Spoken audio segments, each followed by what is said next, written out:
Hi friends, வணக்கம். இன்றைக்கி என்ன பண்ண போகிறோம்னா சக்கரை பொங்கல். எல்லோரும் செய்கிறது தானே இந்த சக்கரை பொங்கல் அப்படின்னு நினைக்காதீங்க. நம்ம இன்றைக்கி கொஞ்சம் டிஃப்ரெண்ட்டாக செய்யலாம். வாங்க போகலாம். அதுக்கு ஃபஸ்ட்டு கடலைப்பருப்பை என்ன பண்ணணும்னா ஒரு கைப்பிடி அளவுக்கு கிட்டத்தட்ட கொஞ்சமாக தான் இருக்கும். அதை நம்ம சக்கரை பொங்கல் செய்வோம் இல்லையா? ஸோ அதை என்ன பண்ணுவோம்னா காலையில் எப்படியும் நெய்வேத்தியமாக தான் செய்வோம். ஸோ இவ்வளோ கடலைப்பருப்பை ஒரு 2 மணி நேரத்துக்கு முன்னாடியே ஊற வச்சுருங்க. அதுக்கப்புறம் நான் ஒரு டம்ளர் அளவுக்கு தான் இப்போ பச்சரிசி எடுத்திருக்கேன். பச்சரிசி அதில் 1/4 டம்ளர் சிறுபருப்பு 3 இதை நம்ம இப்போ போட்டுட்டு மொத்தமாக அலசி ஊற வச்சுடுவோம். இந்த பச்சரிசி இதே கடலைப்பருப்பு எல்லாத்தையுமே அலசி 1 டம்ளர் அளவுக்கு தண்ணி ஊற்றிட்டேன்.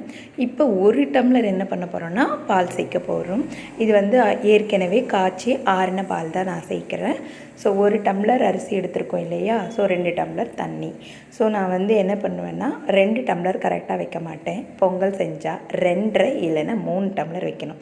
ஸோ நான் இப்போ 1 டம்ளர் பால் ஆட் பண்ணிவிட்டேன். ஸோ 2 டம்ளர் தண்ணி ஊற்றி வச்சுட்டேன். ஸோ இப்போ இதை என்ன பண்ணணும்னா இதுக்கு கொஞ்சம் ஒரு பிஞ்ச் அளவுக்கு உப்பு போட்டுக்கோங்க. எந்த ஒரு ஸ்வீட் செஞ்சாலும் உப்பு கொஞ்சமாக ஆட் பண்ணிக்கோங்க, பிஞ்ச் அளவுக்கு தான், ஓகேவா? இப்போ இதை என்ன பண்ணுவோன்னா இப்போ 2 விசில், என்னுடைய அரிசி 2 விசில்லையே குழஞ்சிடும். ஸோ உங்கள் அரிசி எந்த லெவலோ அந்த அளவுக்கு நீங்கள் என்ன பண்ணுறீங்கன்னா 1 விசில் இல்லைன்னா 2-3 விசில்லையே வச்சு எடுத்துருங்க. எப்போ குக்கரை மூடுவேன்னா எப்போவுமே பொங்கல் நெய்வேத்தியமாக படைச்சேன்னா கண்டிப்பாக மேலே பொங்கி வந்ததுக்கப்புறம்தான் அது நான் குக்கரையே மூடிவேன். அதுக்கிடையில் என்ன பண்ணலான்னா ஒரு 4 ஏலக்காய் எடுத்திருக்கோம். ஸோ 4 ஏலக்காவை இடித்து தூள் பண்ணிவிடுவோம். நான் இடித்து தான் செய்வேன். நீங்கள் ஏலக்காய் தூள் ஆட் பண்ணுறதுனாலும் ஆட் பண்ணிக்கலாம். நான் இந்த ஏலக்காவை இந்த மாதிரி இடித்ததுக்கு ஒரு குட்டி டிப்ஸ். ஃபஸ்ட்டு இந்த லீஃபை முதல்ல எடுத்துருங்க. இலையெல்லாம் எடுத்துட்டிங்கன்னா உள்ளே இருக்க சீடு இந்த விதையை மட்டும் நல்லா இடிச்சிங்கன்னா சீக்கிரமாக ஏலக்காய் பொடியாயிடும். அவ்வளோதான், ஏலக்காய் பொடி ரெடி பண்ணிட்டோம். இதுக்கு தேவையான வெல்லம் அதோட மெஷர்மெண்ட் என்னென்னு பார்த்தீங்கன்னா நான் 1 கப் எடுத்திருக்கேன் இல்லையா அரிசி, 1 டம்ளர். அதாவது நீங்கள் எப்போவுமே 1 டம்ளர் எடுத்திங்கன்னா அந்த டம்ளருக்கு அதிகமாக நான் 1.5 டம்ளர் எடுத்திருக்கேன் வெல்லம். பாருங்கள், பொங்கலும் அழகாக பொங்கி வந்துருச்சு. இதுக்கப்புறமே தான் நான் என்ன பண்ணுவேன்னா குக்கரை மூடி 2 விசில் வைப்பேன். நீங்கள் உங்கள் அரிசிக்கு ஏற்ற மாதிரி 2 விசில், அப்படி இல்லைன்னா 3 விசில் போட்டு குழைய வச்சுக்கோங்க. அதுக்கிடையில் என்ன பண்ணுவோன்னா முந்திரி பருப்பு நெய்யில் போட்டு வறுத்து எடுத்துடலாம். நான் செய்கிற மாதிரி இதே மாதிரி செஞ்சிங்கன்னா தான் செம்ம டேஸ்ட்டு கிடைக்கும். நான் 1 ஸ்பூன், ஆக்சுவலாக 3 ஸ்பூன் நெய் விட்டுருக்கேன். ஸோ 3 ஸ்பூன் நெய் விட்டதுக்கப்புறம் முந்திரியை நல்லா செவக்க வறுத்துட்டு அதுக்கு பிறகு திராட்சையும் போட்டு வருங்க.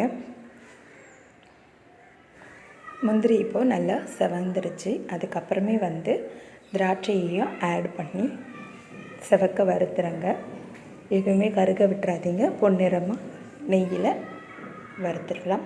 இப்போ முந்திரியும் திராட்சையும் நல்லா நெய்யில் பொரிஞ்சு வந்தாச்சு. அதுக்குள்ளரவே நம்ம இந்த 3 இன்க்ரீடியண்ட்டும் ரெடி பண்ணியாச்சு. ஏலக்காய் தூள், வெல்லம் ப்ளஸ் முந்திரி திராட்சை. இப்போ குக்கர் கண்டிப்பாக 2 விசில் வந்துடுச்சு. ஸோ இப்போ எடுத்து ஓப்பன் பண்ணி பார்த்துருவோம். ஸோ இந்த மாதிரி குழைய அழகாக வந்திருக்கு. கடலைப்பருப்பு சேர்த்ததுனால கடலைப்பருப்பு குழையாது, கண்டிப்பாக குழையாது. அங்கங்கே நம்மளுக்கு சாப்பிடும்போது சக்கரை பொங்கல் அங்கங்கே பருப்பு கண்டிப்பாக அடிப்படும். இதை நல்லா சாதத்தை நல்லா போட்டு பிசைஞ்சிட்டதுக்கு பிறகு இந்த வெள்ளை போடுங்க.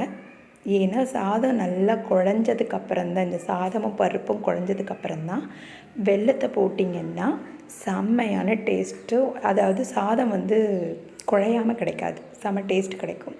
நல்லா போட்டு கிளறி விட்டுடுங்க. நல்லா கிளறின பிறகு உங்களுக்கு கொஞ்சம் கட்டியாக இருக்க மாதிரி தோணுச்சுன்னா காய்ச்சின பால் இருந்ததுன்னா கண்டிப்பாக ஆட் பண்ணிக்கோங்க. நான் ஒரு 3 ஸ்பூன் போல் நெய் விட்டு நல்லா இப்போது சிம்மிலேயே தான் வச்சுருக்கேன். நான் சிம்மில் அடுப்பில் வச்சுட்டு நல்லா கிளறிங்க. உங்களுக்கு தளன்ற பக்குவம் வேணும்னா கண்டிப்பாக 1 டம்ளர் பால் ஆட் பண்ணிக்கலாம். எனக்கு இது போதுமானதாக இருந்துச்சு, கரெக்டானதாக. ஸோ வெல்லம் நல்லா உருகி கரெக்டான தளன்னு பக்குவத்துக்கு வந்துடுச்சு. இப்போ வந்து ஏலக்காய் தூள் ப்ளஸ் பொரித்து வச்சுருந்த முந்திரி திராட்சை இதையும் சேர்த்துடலாம். இந்த மாதிரி இந்த நெய்வேத்தியத்தை வந்து நீங்கள் வந்து நான் வந்து இப்போ பங்குனி உத்திரம் இல்லையா, ஸோ அதனால் செஞ்சது அந்த வீடியோ தான் உங்களுக்கு போட்டிருக்கேன். எப்போ சாமிக்கு நெய்வேத்தியம் படைத்தாலும் இந்த மாதிரி சக்கரை பொங்கல் செஞ்சு படைச்சி பாருங்கள். வீட்டில் இருக்கவங்களும் கேட்பாங்க, என்ன புதுசாக இருக்கே, சூப்பராக இருக்குது, டேஸ்ட்டாக இருக்குது அப்படின்னு சொல்லி கேட்பாங்க. அக்கம் பக்கத்தில் இருக்கவங்களுக்கும் அந்த நெய்வேத்தியத்தை கண்டிப்பாக கொடுங்க. அவ்வளவுதான், செம்ம இனிப்பான டேஸ்டான சக்கரை பொங்கல்.